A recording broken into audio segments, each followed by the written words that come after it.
What's up, everyone? Welcome back to Twilight Princess Part 2. And we're gonna pick up where we left off, which is during the slingshot training. And I'm sorry for the little delay at the beginning. I don't know what happened, but yeah, there's a little audio desync, as you can see and hear. So yeah, not really anything very interesting. They just tell you how to use the slingshot, which is very easy to use, especially if you've got the Wii, because you can just aim it with the little red dot that's in the middle, and yeah. And keep in mind while using the slingshot that if you want to shoot something far away, it's probably not gonna work, and that your ammo is gonna go like in an arc and go down after a while. You know, it won't keep going straight. So yeah. So now he wants to know how to use a sword. So you're gonna lend him. Actually, no, you're not. You're gonna practice using your sword. So now that's where they tell you everything with the controls of the sword and all the different moves you can do. And yeah, these tutorials are getting quite long, but I assure you it's going to end soon. So that was like a piercing attack. Then she just wants the spin attack, which is one of the most used moves that I will actually use during this walkthrough, simply because when there's too much enemies around you, just spin attack and boom, you're free, there's nobody around you, and then you can just drink a potion or something to recover some health. And yeah, so it's pretty good. So then Talo is gonna notice the monkey and start to run after it. He's soon gonna be followed by Malo and Beth, and of course by you, because why not? And I recommend bringing your horse. If you didn't, it's no matter, because there will be grass that you can call your horse with further on. But I just like to take it right now, as I can go faster with it. And if you talk to Beth and Malo on the way, they're just gonna tell you that basically they can't keep up with Talo and that he ran off further. So yeah, as I've said in the last episode, I'm probably not gonna talk to every NPC there is when I encountered them, simply because they don't really have anything to say. And this is where you'll need your horse, because you need to hop on this, and there will be horse grass at the beginning of the woods if you don't have your horse. Unfortunately, your horse is not gonna go past over here, as it's not gonna go inside the cave, just like that. It's gonna refuse to go, and that's the forest temple path. Then I was trying to dismount the horse, but it wouldn't let me, because I would just read the signs. So, you know, if you head this way and talk to this little guy, easy businessman that sells lanterns and oil. Well, actually, he gives lanterns and sells the oil for it. And the lantern is very useful, especially to light things on fire. Obviously, it will light you up in the dark and, you know, give you light, but you can also light up some fires with it, assuming you have oil, right? Then you can just boom, there we go, fire under the pot. And yeah, you just need to remind yourself of that the lantern makes fires, right? So yeah, now he has a special deal which I don't know if it's available right now, but needless to say, I can't buy it simply because it's 100 rupees and I don't have that. So as you saw, there was a Deku Baba right there, and if you kill it, it might drop a Deku Nut, which you can then smash for seeds for your slingshot. So if you ever in need of seeds, this is how you can get some. And this was what I said about lighting fires. You can just swoop it next to a unlit torch or whatever these pillars are, and you will be able to light them on fire. This will cause them to stay on fire even when you leave the cave. So throughout your adventure, if you ever come back here, it will be lit up. So there, if you go up to the right, to this little passageway over here, you can find a bit more enemies and a somewhat larger room or something. And there's a chest containing 10 rupees. So if you really want that, you can go ahead. I definitely did. So if you want the 10 rupees, go ahead. You're gonna need it. So then you can just head out of the cave. Yeah, this wasn't very long, was it? This dark cave. So then you're gonna come into this large area, and there will be 2 red dots on your map. You want to head towards the one on the left, as that will be the key to open the portal at the door that's on the right. So be careful of enemies on the way. There might be hidden Dekubabas like this one, and there are moblins, I think they're called. But yeah, there you can just use the spin attack to make 3 kills in 1 blow, and then head out to this passageway into this little room that's guarded by a bat and a goblin. I'm just gonna call them goblins. And there is a little chest containing the small key that will open the gate to Fairwoods. And there you can lit the 2 torches on fire, and this will trigger a chest to appear on top of this platform or whatever, and you can just go ahead and open it, and you will find heart piece number 1. So there are 45 heart pieces in total, and you need 5 of them to make a heart container. So that means there are 9 available hearts to you. So yeah,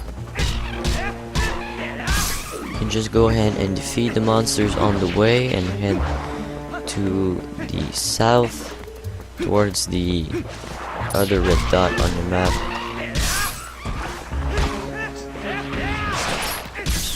So yeah, there are several enemies over here, so try not to get like swarmed by them if you're you know, a new player. You might not want to get like 3 or 4 enemies on you at one time, so just be careful and go around the edges. There's less enemies this way, you know, such as this. There's only this Dekubaba that dies in 2 blows, so yeah, not really hard. So right in front of the gate there are 2 goblins that are waiting for you. You can just go ahead and defeat them. It's not gonna be very hard, although maybe 2 will be more of a challenge. And there this goblin actually attacked me. I really don't know how, but you know what? It's okay. Then you can just continue heading towards the red dot, and you're gonna find more goblins along the way. So just quickly defeat them all. Just this, and wait for them to drop their loot, because they might give you some 5 rupees, which they're very good, you know. If you want that lantern oil, you're gonna need the rupees. And just there is this bird that will sell you red potion and oil. And now you're gonna say like, how is this bird gonna keep track of how much money, you know, it costs you to get the red potion or lantern oil, and you know how much you took and everything? Well, it doesn't. It just you need to deposit money in there, and if you deposit the right number of money, he's gonna thank you and let you come back. If you drop less than what you're supposed to pay, he's gonna call you cheap. And if you don't pay at all, every time you're gonna try to come back and do anything, he's going to come pecking at you and forbid you to buy anything. So just defeat the 2 goblins and you'll free Tallow and the monkey, and everything's going to go back to normal. So there you are, coming out of the dark cave with Tallow, and now he's gonna tell you like, don't tell my dad and everything, but of course Colin, he already told his dad, so yeah. So yeah, Russell's gonna come like, hey friend, how's it going? Yeah, they disappeared, right? And I'm like, yeah, they did, but you know, I rescued them all. Now he's gonna say how he notices the woods are strange lately, and how tomorrow you're going to have to deliver the package for Hyrule. And he says if you're lucky you might even meet Princess Zelda. Well, that is a very, very not subtle hint, because in every Zelda game you meet Princess Zelda, like, that's the point of the game, you know.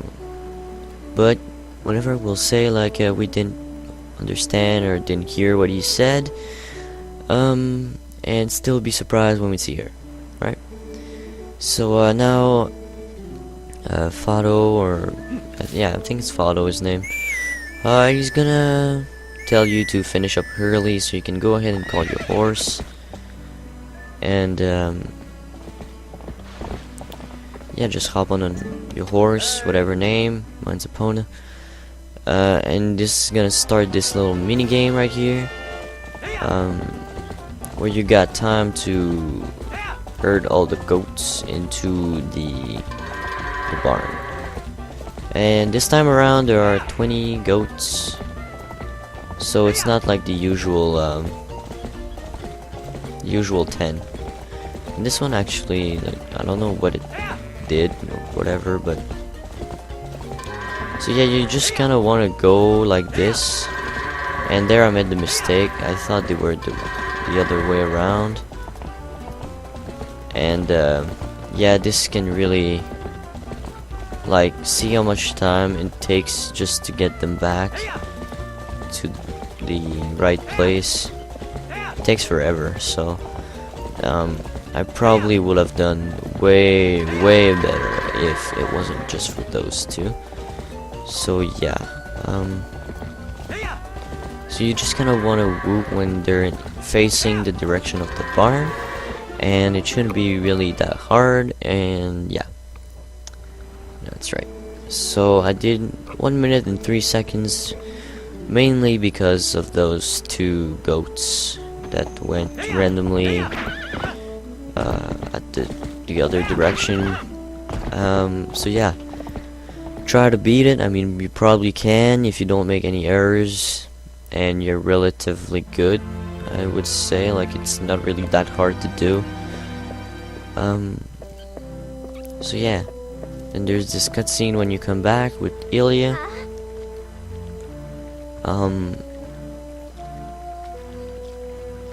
And there, like, his eyes are closed. Like, he raises an eyebrow, like, but his eyes are closed. Like, what are you seeing?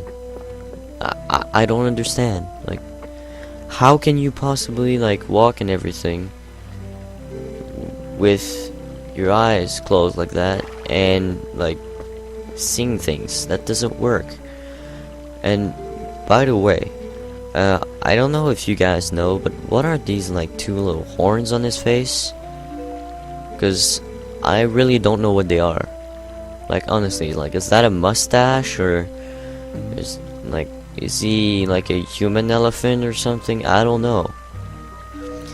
But anyway, Ilya's gonna tell you how you shouldn't treat your horse like that and that she's injured and everything. And she's gonna yell at both you and the mayor, Bo. So yeah.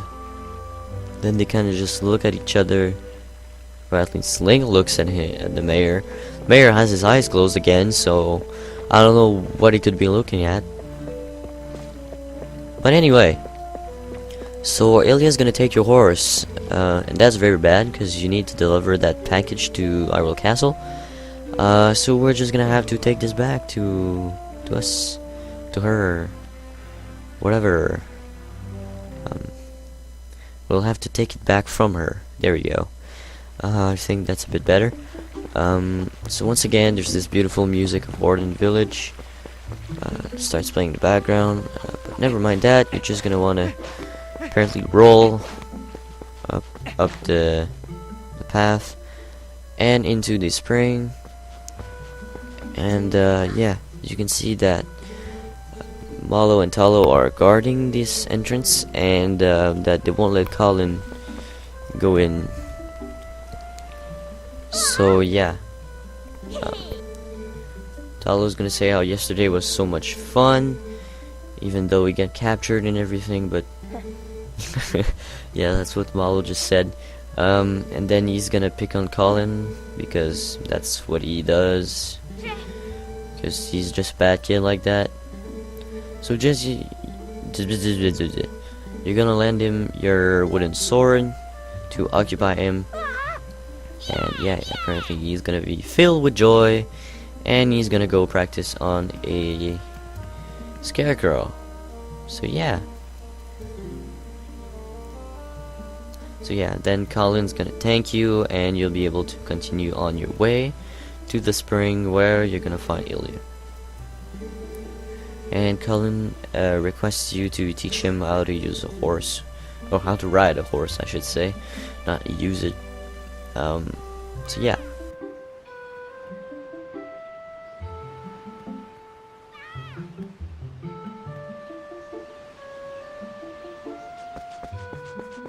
I just love the music of this game. It's so good. So just head up the path, and you're gonna quickly realize I don't know what's wrong with me today.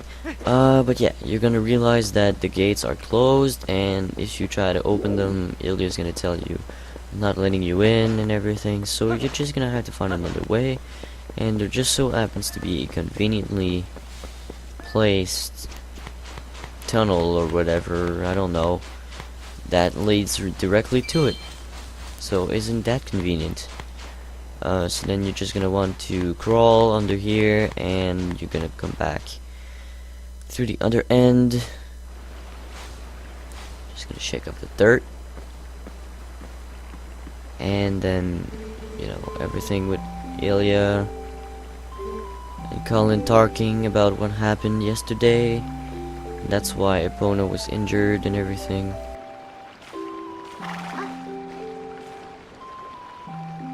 And I do have to say, I love this theme too, Ilya's theme. It's very good, it's very beautiful.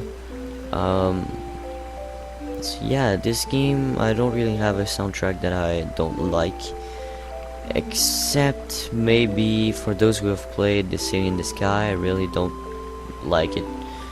But for those who haven't played, we're gonna talk about that way later in the adventure. So never mind that. And there will be this short scene where you know, they're talking and like, just be careful, and then there's these goblins or moblins, I don't know, on boars that are gonna come and just knock you out, and they're gonna take Ilya and Colin with them. and run off with them, leaving you in the spring unconscious. At least you're not face down, you know, you could be drowning, but nope. So then there's gonna be this rather large goblin that's gonna appear and blow his horn, which is gonna make a Twilight portal appear. He's gonna laugh and go back. So yeah, that's very bad. So you're gonna quickly realize that no one's around and jump to the conclusion that you need to run after them, as they probably went through Fairn Woods. But as you get closer, this orangey colored sky is gonna appear, or you know, everything you see is gonna be orange, and that is because of this gate right here. And yeah, you're gonna just stand there and a hand will reach out and grab you and pull you through this weird portal.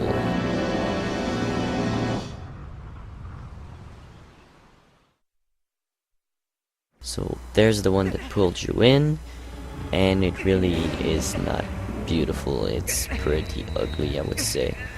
So the Triforce in your hand is going to flash, and that's gonna make him throw you away, and then you're gonna be in pain, apparently, and you're gonna transform into a wolf. Who would have seen that coming the first time we've played?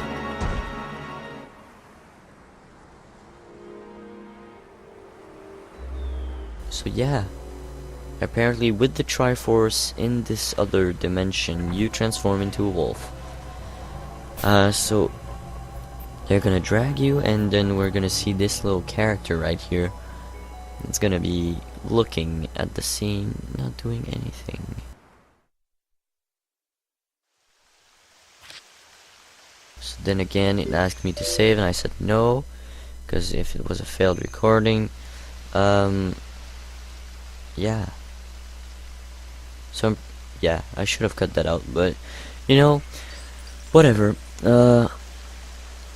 So then you're gonna be in this prison cell right here, and I think that's gonna do it for this episode, and I'll see you guys next time.